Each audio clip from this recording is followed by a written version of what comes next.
Hello and welcome back to another video. Today I'm going to show you how you can change a passenger's name for a Ryanair flight.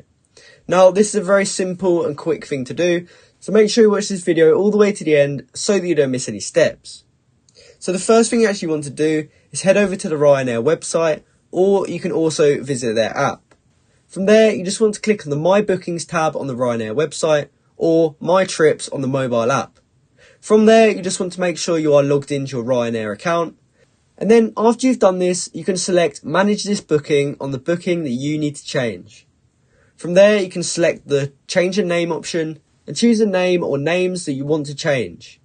Edit the passenger name or names and then click Check the Price. And then confirm if you want to proceed with the name change. From there, you'll be brought to a payment page.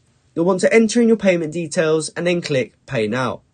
You'll then receive an updated email itinerary with the updated name change. Once the change is confirmed, you'll be brought back to the upcoming trip page.